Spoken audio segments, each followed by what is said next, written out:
Allahu Allahu Allahu Allah Allahu Allahu Allah.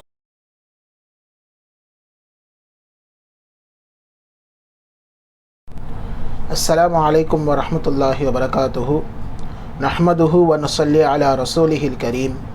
Amma ba'd, faqad qala Allahu ta'ala fil Qur'anil kareem wal furqanil majid ba'da a'udhu billahi minash shaitanir rajim. Bismillahir rahmanir rahim.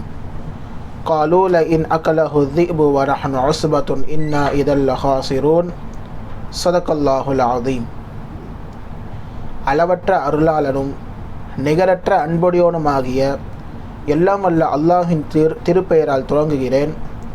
கண்மன நாயகம் முஹம்மதுர் ரசூலுல்லாஹ் ஸல்லல்லாஹு அலைஹி வஸல்லம் அவர்களின் மீதும் அன்னாரது அடிச்சுவடுகளை அப்படியே பின்பற்றி நடந்த சத்திய சஹாபாக்கள், தாபிஈன்கள், தபா தாபிஈன்கள், ஹுஃபால்கள், ஷுஹதாக்கள், நல்லோர்கள், பெரியோர்கள் என இந்த உம்மத்தினர்களாகிய நம் அனைவரின் மீதும் எல்லாம் வல்ல அல்லாஹின் நல்லருள் என்றென்றும் நிறைவாக உண்டாவதாக. ஆமீன். கண்ணியமான இந்த சஹருடைய நேரத்தில் கண்ணியமான ரமலான் மாதத்தினுடைய 7வது பெறையில் இன்று திருக்குரான் கூறும் உயிரினங்கள் என்கின்ற தொடரில் ஓநாய்களை பற்றி நாம் பார்க்கவிருக்கின்றோம். ஓநாய்களை பற்றி குர்ஆனில் என்ன வருகிறது, ஓநாயினால் என்னென்ன பலன்கள் இருக்கின்றன என்பதை ஹதீஸின் மூலமாகவும் மற்ற மருத்துவ ரீதியில் நாம் பார்க்க இருக்கின்றோம். ஓநாயை பற்றி அல்லாஹு தாலா சூரத்துல் யூசுஃபில் அல்லாஹு தாலா சொல்லி காட்டுகின்றான். இந்த சூரா யூசுஃபில் அல்லாஹு தாலா ஏன் ஓநாயை பற்றி சொல்லி காட்டுகின்றான் என்று சொன்னால், யூசுஃப் அலைஹிஸ்ஸலாம் அவர்களுடைய 11 சகோதரர்கள், அந்த 11 சகோதரர்களுக்கு யூசுஃப் அலைஹிஸ்ஸலாம் அவர்களை பிடிக்கவே பிடிக்காது. அவர்களின் மீது வெறுப்பு கொண்டவர்களாக, விரோதம் கொண்டவர்களாக இருந்தார்கள். எப்படியாவது நாம் யூசுஃபை பழிவாங்க வேண்டும், அதாவது யாக்கூப் அலைஹிஸ்ஸலாம், தந்தை யாக்கூப் அலைஹிஸ்ஸலாம் அவர்கள் யூசுஃபின் மீது அதிக பாசமுடையவராக இருக்கின்றார், ஏன் இவரின் மீது அதிக பாசமுடையவராக இருக்க வேண்டும்? தந்தையின் கவனம் வெறும் யூசுஃபின் மீது மட்டும்தான் இருக்கின்றது, நம்மின் பக்கம் இல்லையே என்று சொல்லி எல்லோருக்கும் ஒரு பொறாமை. அந்த ஒரு பொறாமையின் காரணமாக யூசுஃப் அலைஹிஸ்ஸலாமுடைய சகோதரர்கள் என்ன செய்கின்றார்கள் என்றால், ஒரு முடிவை எடுக்கின்றார்கள். யூசுஃப் அலைஹிஸ்ஸலாம் அவர்களை கொலை செய்து விடலாம் என்று சொல்லி ஒரு முடிவு எடுக்கின்றார்கள். ஆனால் அவர்களின் கூட்டத்தில் ஒரு பெரியவர் இருந்தார், எல்லோருக்கும் ஒரு பெரிய சகோதரர். அவர் சொன்னார், இல்லை, நாம் கொலை செய்ய வேண்டாம், மாறாக அவரை நாம் பாழாங்கிணற்றில் தள்ளிவிட்டு விடலாம் என்று சொல்லி முடிவெடுக்கப்பட்டவுடன் தந்தையிடத்தில், யாக்கூப் அலைஹிஸ்ஸலாம் இடத்தில் அந்த அனைத்து சகோதரர்களும் வந்து இப்படி சொல்கின்றார்கள், நீங்கள் எங்களோடு யூசுஃபை அனுப்ப வேண்டும். எதற்காக வேண்டி? ஆடு மேய்ப்பதற்காக வேண்டி அனுப்ப வேண்டும். நாங்கள் ஒரு பக்கம் ஆடுகளை மேய்த்து கொண்டு நாங்கள் அனைவரும் விளையாடி கொள்வோம் என்பதாக சகோதரர்கள் தந்தை யாக்கூப் அலைஹிஸ்ஸலாமிடம் அனுமதி கேட்கின்றார்கள். அப்பொழுது அனுமதி கேட்கும் பொழுதே ஹஸரத் யாக்கூப் அலைஹிஸ்ஸலாம் அவர்கள் இப்படி சொல்கின்றார்கள், யூசுஃபை ஓநாய் கடித்து விடுமோ என்று சொல்லி நான் பயப்படுகிறேன். நீங்கள் ஒரு பக்கம் விளையாடி கொண்டு இருக்க, யூசுஃபுக்கு ஏதாவது ஒரு ஆபத்து நேர்ந்தால் என்ன ஏற்படுவது, என்ன செய்வது? ஓநாய் வந்து கடித்து விட்டால் என்ன செய்வது என்று சொல்லி தன்னை யாக்கூப் அலைஹிஸ்ஸலாம் அவர்கள் அப்பொழுதே பயப்படுகின்றார்கள். இருந்தாலும் வந்த அந்த சகோதரர்கள் இப்படி சொல்லுகின்றார்கள், அதை தான் குர்ஆன் சொல்கிறது, ல இன் அக்கலஹு திப், ஓநாய் யூசுஃபை சாப்பிட்டு விட்டால், வனஹ்னு உஸ்பத்துன், நாங்களுமோ ஒரு குழுவாக இருக்கக்கூடிய நிலையில் யூசுஃப் அவர்களை ஓநாய் சாப்பிட்டு விட்டால், இன்னா இதல்ல காசிரூன், நாங்கள் நஷ்டவாளிகளில் நாங்கள் ஆகிவிடுவோம் என்பதாக யூசுஃப் அலைஹிஸ்ஸலாமுடைய சகோதரர்கள் அனைவரும் சொல்கின்றார்கள். சரி, அவருடைய பேச்சிலே ஒரு உறுதி தெரிகிறது என்ற ஒரே ஒரு காரணத்தினால் யாக்கூப் அலைஹிஸ்ஸலாம் என்ன செய்கிறார்கள், ஹஸரத் யூசுஃப் அலைஹிஸ்ஸலாம் அவர்களை அனுப்புகிறார்கள். அனுப்பி கூப்பிட்டு கொண்டு செல்லும் பொழுது தாரை தப்பட்டையோடு மகிழ்ச்சியாக, சந்தோஷமாக அனைவரும் ஒன்றாக சென்று கொண்டிருந்தார்கள். ஆனால் அதுவெல்லாம் ஹஸரத் யாக்கூப் அலைஹிஸ்ஸலாம் அவர்கள் கண்களுக்கு முன்னால் நிகழ்ந்த நிகழ்ச்சி. பின்னர் என்ன ஆனது என்று சொன்னால் யூசுப் அலைஹிஸ்ஸலாம் அவர்களை அடித்து துன்புறுத்தி பாலாங்கலத்தில் தள்ளிவிட்டார்கள். தள்ளிவிட்டவுடன், அதாவது தள்ளிவிடுவதற்கு முன்னால் யூசுப் அலைஹிஸ்ஸலாம் அவருடைய சட்டையை எடுத்து விட்டார்கள். இவர்களுடைய சகோதரர்கள் எடுத்து என்ன செஞ்சாங்கன்னா, ஒரு ஆட்டை அறுத்து ஆட்டினுடைய இரத்தத்தை அந்த சட்டையில் தேய்த்து விட்டார்கள். தேய்ச்சிட்டோடனே என்ன செய்கிறாங்க, குர்ஆனில் அல்லாஹு தஆலா சொல்கிறான், வஜாஉ அபாஹும் இஷாஅன் யப்கூன், இரவு நேரத்தில் தந்தை யாக்கூப் அலைஹிஸ்ஸலாம் அவரிடம் அழுத வண்ணமாக வருகின்றார்கள். அழுத வண்ணமாக வந்து இப்படி சொல்கின்றார்கள், காலு யா அபானா இன்னா தஹபனா நஸ்தபிகு வ தரக்னா யூசுஃப இன்த மத்தாஇனா, நாங்கள் மேய்ப்பதற்காக வேண்டி சென்று கொண்டிருந்தோம். நாங்கள் ஒரு பக்கம் விளையாடி கொண்டிருந்த போது யூசுப் அலைஹிஸ்ஸலாம் அவர்களை எங்கள் பொருட்களை பாதுகாப்பதற்காக வேண்டி நான் அவரை அங்கே அமர வைத்திருந்தோம். ஆனால் அப்பொழுது என்ன ஆனது என்று சொன்னால், ஃபஅகலஹு ذئب, ஓநாய் அவரை கடித்து தின்று விட்டது. வமா அன்த பிமுஃமினின் லனா வலவ் குன்னா சாதிகீன், நீங்கள் நம்பவில்லையானாலும் இதுதான் உண்மை, நாங்கள் உண்மைதான் பேசுகின்றோம் என்று சொல்லி அனைத்து சகோதரர்களும் இப்படி ஒன்றாக ஹஸரத் யாக்கூப் அலைஹிஸ்ஸலாம் வரும் சொல்கிறார்கள். சொன்னது மாத்திரம் அல்லாமல் தந்தை நம்ப வேண்டும் என்று சொல்லி வஜாஉ அலா கமீஸின் பிதமின் கதிபின், பொய்யான இரத்தத்தை, அதாவது ஓநாய் அல்லாத, அதாவது யாக்கூப் அலைஹிஸ்ஸலாம் அவருடைய இரத்தம் அல்லாத ஆட்டினுடைய இரத்தத்தை தேய்ந்த அந்த சட்டை என்ன செய்கின்றார்கள், ஹஸரத் யூசுப் அலைஹிஸ்ஸலாம் அவருடைய சட்டையை எடுத்து வந்து ஹஸரத் யாக்கூப் அலைஹிஸ்ஸலாம் காட்டுகின்றார்கள்.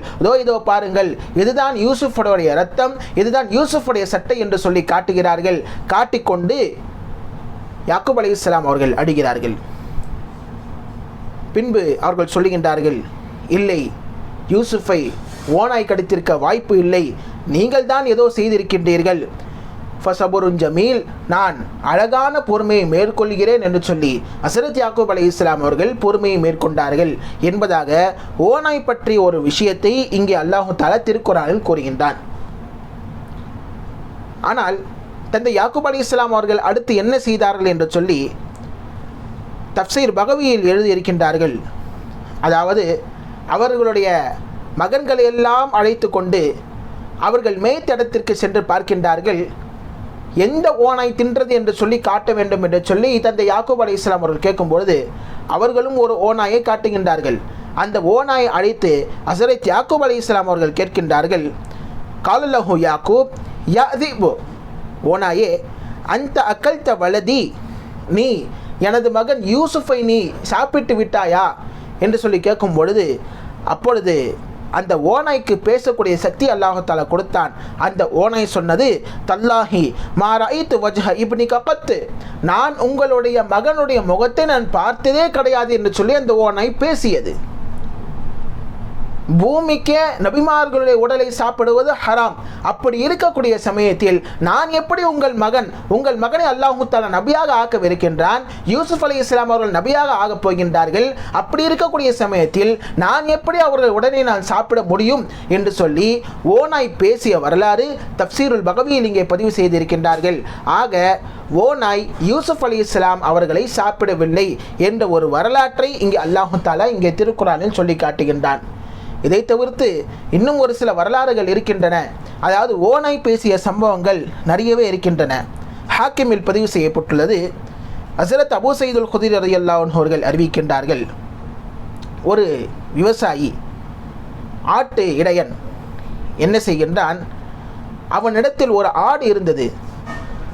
அந்த ஒரு ஆட்டை என்ன செய்தது, ஒரு ஓநாய் எடுத்து கவ்வி திங்க பார்த்தது. இப்போ அந்த ஓநாய் எடுத்து ஓடுறதுக்கு முயற்சி செய்யுது. ஆனால் இந்த ஆட்டிலே என்ன செய்கிறான், எனது ஆடை விட்டுவிடு என்று சொல்லி அந்த ஓநாயிடம் போராடுகிறான். இப்படி போராடி அந்த ஆட்டை அப்படி எடுத்தோடனே அந்த ஓநாய் என்ன செய்யுது, பேசுகிறது. யாரிடத்தில், இந்த ஆட்டு இறையினத்தில் பேசுகின்றது.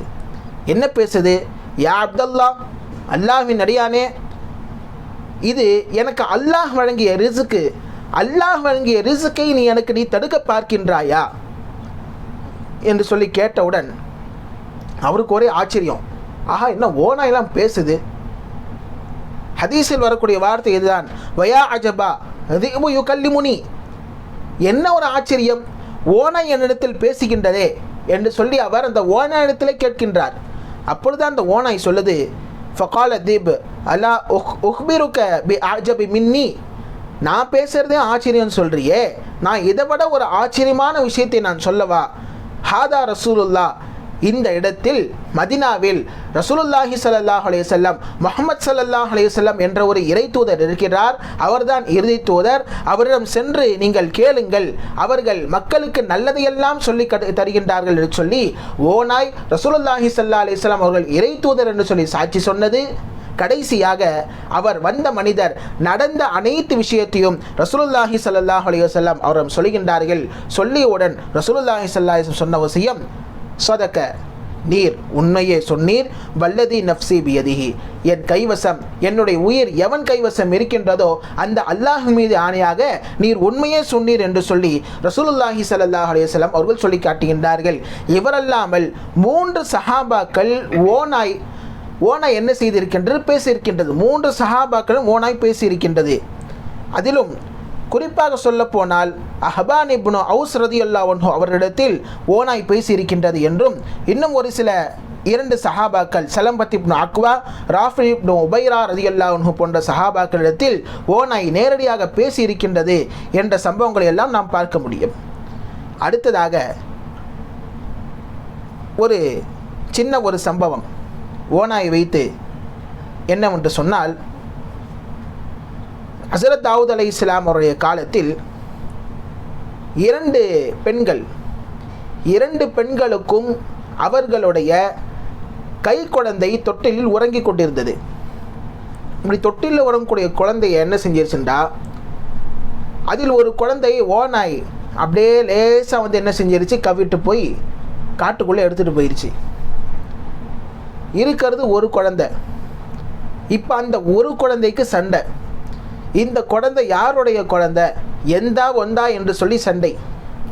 அதாவது வயதில் சிறியவள் சொல்லுகிறாள் இது எனது குழந்தை என்று சொல்லுகிறார்.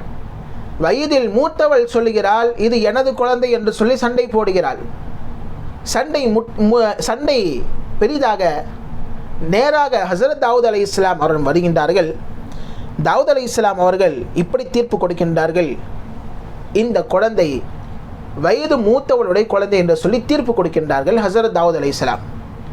இப்போ தீர்ப்பு கொடுத்தோன்னே அப்போ என்ன செய்கிறாங்க, தீர்ப்பு கொடுக்கக்கூடிய நேரத்தில் சுலைமான் அலைஹிஸ்ஸலாம் அவர்கள் வருகின்றார்கள். நேரத்திற்கு அரசவைக்கு சுலைமான் அலைஹிஸ்ஸலாம் வருகிறார். சுலைமான் அலைஹிஸ்ஸலாம் அவர்கள் வந்து என்ன விஷயம் என்று கேட்கின்றார்கள்.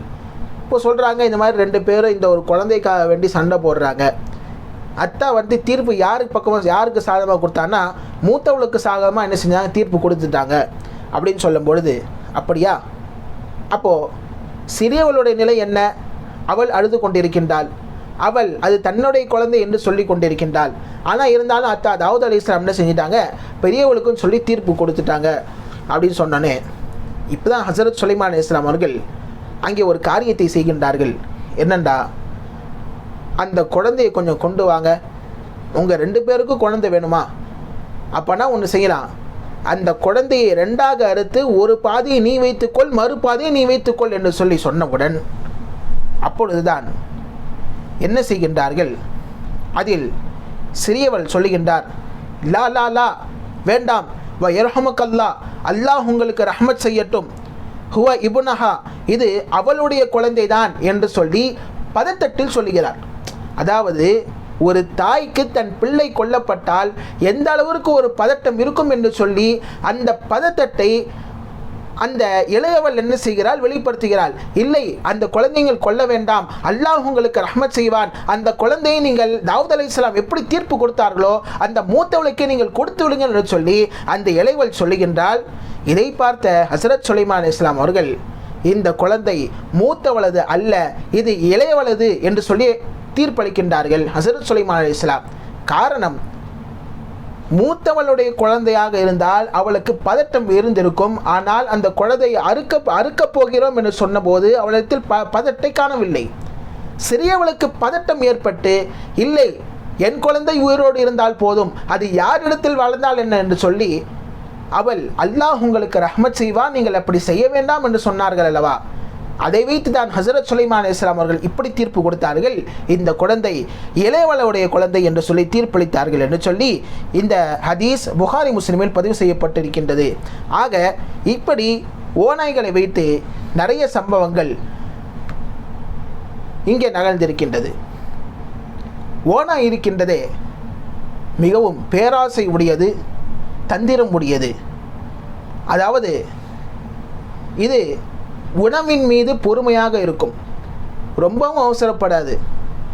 பசி எவ்வளவு தாங்கும் என்று சொன்னால் பல நாட்கள் சாப்பிடாமல் இருக்கும். ஆனால் அதற்கு இறை என்பது தென்பட்டு விட்டால் அந்த இரையை அது விட்டு வைக்காது என்பதையும் நாம் இங்கே கவனத்தில் கொள்ள வேண்டும். அந்த அளவிற்கு இரையை தேடுவதில் இந்த ஓநாய்க்கு நிகர் வேறு யாரும் கிடையாது. கிடைத்து விட்டால் அந்த வாய்ப்பை நன்றாக பயன்படுத்தி கொள்ளும். அது மட்டுமல்ல, ஹதீஸில் ரசூலுல்லாஹி ஸல்லல்லாஹு அலைஹி வஸல்லம் அவர்கள் சொல்லுகின்றார்கள், அஷைத்தானு திபுல் இன்சானி கதிபில் கனம். ஷைத்தான் இருக்கின்றானே மனிதனுடைய ஓநாயாக இருக்கின்றான். எப்படி தனியாக இருக்கக்கூடிய ஆட்டை ஓநாய் வேட்டையாடுகின்றதோ அதே போன்று தனியாக இருக்கக்கூடிய மனிதனை ஷைத்தான் வேட்டையாடுகின்றான். எனவே நீங்கள் ஜமாத்தை நீங்கள் பற்றி பிடித்துக் கொள்ளுங்கள், முஸ்லிம்கள் ஒற்றுமையாக இருக்கக்கூடிய ஜமாத்தை நீங்கள் நன்றாக பற்றி பிடித்துக் கொள்ளுங்கள் என்று சொல்லி ரசூலுல்லாஹி ஸல்லல்லாஹு அலைஹி வஸல்லம் அவர்கள் இந்த ஹதீஸில் சொல்வார்கள்.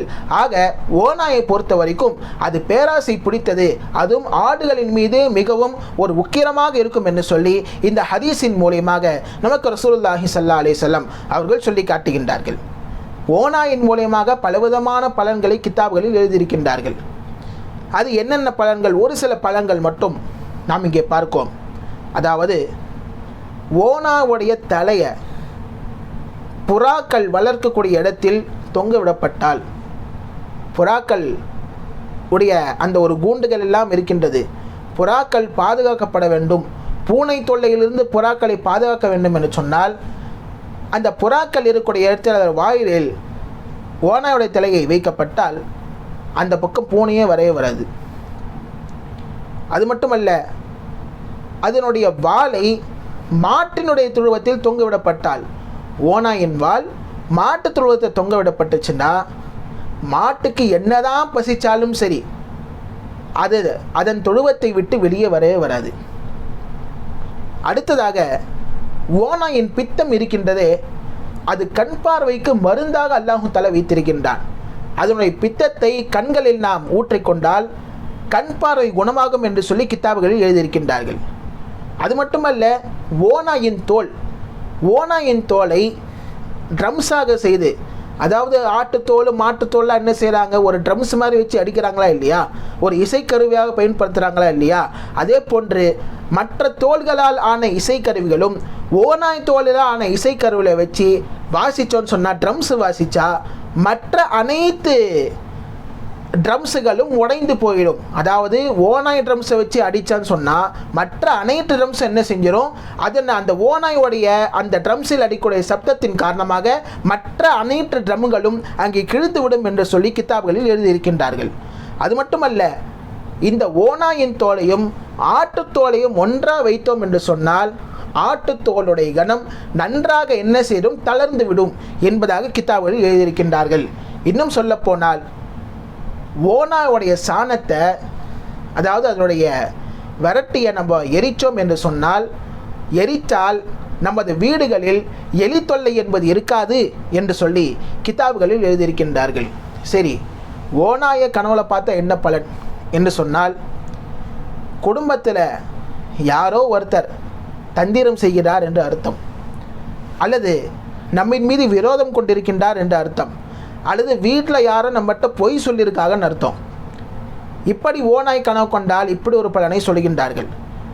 அல்லது ஓநாயை பார்த்தவர் அவர் திருடனை பார்த்திருக்கிறார், அல்லது ஓநாய் நமது வீட்டில் நுழைந்தால் வீட்டில் திருடன் வருவான் என்று சொல்லி சற்று எச்சரிக்கையாக இருக்க வேண்டும்.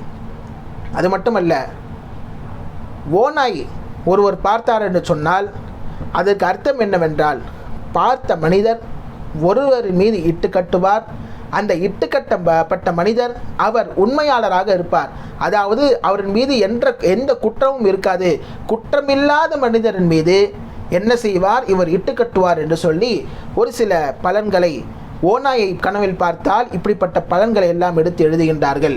ஆக இப்படி அல்லாஹு தாலா திருக்குரானில் ஓநாய் என்ற ஒரு வாசகத்தை இங்கே பயன்படுத்துகிறான். சூரா யூசுஃபில் வருகின்றது. ஓநாய் வைத்து பலவிதமான பலன்களை கிதாபில் எழுதியிருக்கின்றார்கள். ஆக அல்லாஹ்வின் படைப்பினங்களை சிந்தித்து அல்லாஹ்வை அறியக்கூடிய தௌஃபீக்கை மென்மேலும் நம் அனைவருக்கும் தந்தல் புரிவானாக. ஆமீன். வாஹிர் தாவானா அனில் ஹம்துலில்லாஹி ரபில் ஆலமீன். அஸ்ஸலாமு அலைக்கும் வரஹ்மத்துல்லாஹி வபரகாத்துஹு.